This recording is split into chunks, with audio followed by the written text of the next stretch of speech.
have to use it much, but if you need something, I have an emergency heating system, like using a candle. If you've ever tried that,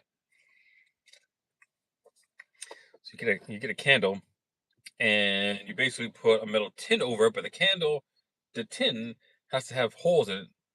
Not too many, but enough usually around the bottom, and enough, definitely don't need one at the top. All that does is the candle heat is 100% captured inside the metal. Otherwise, the candle heat just kind of vents everywhere and it dissipates way too fast. So it's not like a candle itself is not good enough. I mean, it's if you've got nothing else, of course, it's better than nothing. But you put a metal can over it so that the air can still come up into it, so it can still burn air because you obviously need to be able to breathe. But you have a little bit of vent hole so the heat can still escape, but the metal absorbs the heat and then radiates the heat in a much proper way. Whereas the candle, the heat just kind of goes up.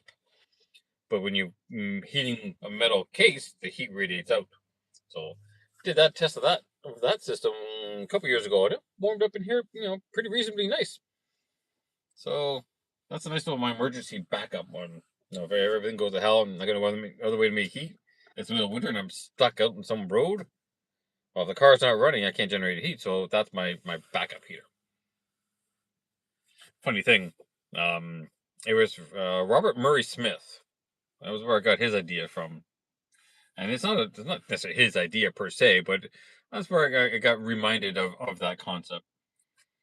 And it's too bad about what happened to him. Such an amazing guy, just gave so much to the community, um, and only to have a lot of challenges um, himself. So we'll miss the stuff he's brought out. He came up with just some amazing stuff.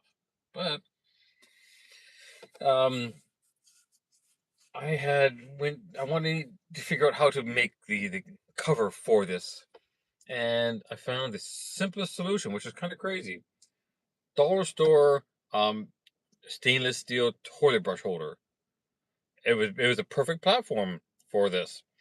It had a long stainless steel container and it had a piece of plastic in it, like a plastic liner, but you just pull that out and turn that upside down. The other thing was a stainless steel um, toilet paper towel holder that sits on the table. Those round, just a chrome plated type of thing. So I put the toilet paper cover over the toilet paper towel holder, and so it just kind of sits like this on it. And I use a couple of heavy duty magnets, and it just holds it. The candle sits at the bottom. Heat comes up into this, heats up this, and it radiates out. Surprisingly well, and simple too. And then it compacts down because I can raise and lower it, and now it's just sitting upstairs.